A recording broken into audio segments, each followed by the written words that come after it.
आज का इस तज्ज़िये में हम सीधा उस बात की गहराई में जाएंगे कि आखिर कैसे एक आम सा Hollywood sitcom the big bang theory हकीकी दुनिया की साइंसी कम्युनिटी के लिए एक मैग्नेटिस बन गया। मतलब कॉमेडी और मुस्तनद साइंस का ऐसा ज़बरदस्त मिलाप हमने टीवी की तारीख में शायद ही कभी देखा हो। अब आपके जहन में ये सवाल जरूर आता होगा कि टेलीविजन राइटर्स ने इन किरदारों के लिए इतने मुस्तनद मुकालमे कैसे लिखे होंगे जो अपना सारा दिन क्वांटम मैकेनिक्स और स्ट्रिंग थियरी पर बहस करते हुए गुजारते हैं। अमूमन हॉलीवुड में साइंस के नाम पर बस भारी भरकम और बेमानी इस्तिलाहात इस्तेमाल कर ली जाती हैं जिसे हम टेक्नोबैबल कहते हैं। लेकिन हैरत की बात यह है कि इस शो ने ऐसा बिल्कुल नहीं किया। तो सवाल ये पैदा होता है कि इस हकीकत पसंदी की शुरुआत कैसे हुई। दरअसल शो के तख्लीककारों के सामने सबसे पहला और सबसे बड़ा चैलेंज ही यही था। जरा मरकजी किरदारों के पेशों पर गौर करें। लियोनार्ड और शेल्डन कैलटेक के माहिर तिबियात हैं, हार्वर्ड एरोस्पेस इंजीनियर है, राज एस्ट्रोफिजिस्ट है और फिर बर्नाडेट और एमी माइक्रोबायोलॉजी और न्यूरोबायोलॉजी की माहिर हैं। जब आपकी पूरी कास्ट ही इतने आला दर्जे के साइंसदानों और इंजीनियर्स पर मुश्तमिल हो तो आप स्क्रीन पर कुछ भी उल्टा सीधा बोलकर काम नहीं चला सकते। उनकी बातों में वो साइंसी वजन और ज़हानत झलकना बहुत ज़रूरी था।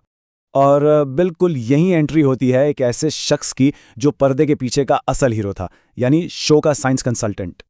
मिलिए डेविड सॉल्जबर्ग से। ये कोई आम नाम नहीं है बल्कि कैलिफोर्निया यूनिवर्सिटी लॉस एंजलिस यानी UCLA में फिजिक्स और फल्कियात के बाकायदा प्रोफेसर हैं। फिजिक्स में PhD करने वाले सॉल्जबर्ग ही वो वाहिद कड़ी थे जिन्होंने हॉलीवुड की कॉमेडी को हकीकी दुनिया की एकेडमिया के साथ इतनी महारत से जोड़ा। उनका काम सिर्फ सतही मशवरे देना नहीं था, वो बाकायदा इब्तिदाई स्क्रिप्ट्स पढ़ते थे ताकि कोई साइंसी गलती ना रह जाए। मुश्किल साइंसी मुकालमे खुद लिख कर देते थे, हकीकी रियाजियाती मसावात फराहम करते थे और यहाँ तक कि सेट पर नजर आने वाले साइंसी खाके भी वही डिज़ाइन करते थे। ये वाकई एक इंतहाई बारीक बीनी और मेहनत तलब काम था।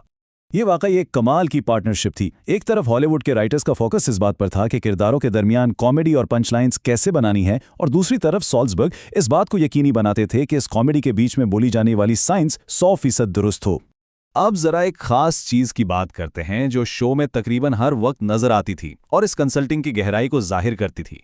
वो मशहूर व्हाइट बोर्ड्स और उन पर लिखी हुई मसावात।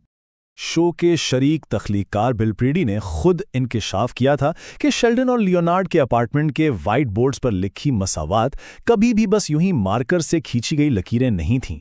वो एक हकीकी मसावात थी जिस पर बाकायदा काम हो रहा था और इसकी साइंसी पेशरफ्त पहले सीजन के दौरान उन बोर्ड्स पर वाज़े तौर पर नजर आती थी। और ये वाबस्तगी कोई 1-2 इकसाथ तक महदूद नहीं थी। पूरे 6 सीजन्स तक सॉल्जबर्ग ने हर एक शूटिंग के दौरान सेट पर अपनी मौजूदगी यकीनी बनाई ताकि ज़रा सी भी गलती ना हो। ख़ास तौर पर जब उन वाइट बोर्ड्स का कोई सीन होता तो उनकी मुकम्मल तवज्जो वहीं जमी होती थी। लेकिन जो बात सबसे ज़्यादा हैरानकुन और दिलचस्प है वो ये है कि इस साइंसी दुरुस्तगी ने सिर्फ मुकालमों को ही नहीं बल्कि शो के रोमानवी कहानियों को भी बराह रास्त कंट्रोल किया। इस शो की दुनिया में नज़रियाती तबैयात किसी भी इंसानी जज्बे से ज़्यादा हसास हैं। स्ट्रिंग थियरी और लूप क्वांटम ग्रेविटी को ही ले लें। हकीकी दुनिया में ये तबैयात के दो बिल्कुल मुतज़ाद नज़रियात हैं, लेकिन क्या आप सोच सकते हैं कि ये किसी के ब्रेकअप की वजह बन जाएंगे? कहानी में लेस्ली और लियोनार्ड का रिश्ता सिर्फ और सिर्फ इस बात पर टूट जाता है कि लियोनार्ड स्ट्रिंग थ्योरी का हामी है जबकि लेस्ली लूप क्वांटम ग्रेविटी को मानती है। जरा सोचें, कंसल्टेंट की दी हुई साइंस कहानी पर इतनी हावी थी कि किरदार मुतज़ाद साइंसी मफरूज़ों पर अपने रिश्ते ख़त्म कर रहे हैं। और फिर शेल्डन और एमी को कौन भूल सकता है? उनके दरमियान भी एक ज़बरदस्त बहस छिड़ जाती है कि किसकी साइंसी फील्ड ज़्यादा बेहतर है। शेल्डन को लगता है कि नज़रियाती तबियात की बढ़तरी से बढ़कर कुछ नहीं, जबकि एमी न्यूरोबायोलॉजी को सबसे आला मानती है। इस शदीद इल्मी बहस पर इनका रिश्ता भी आर्जी तौर पर टूट जाता है।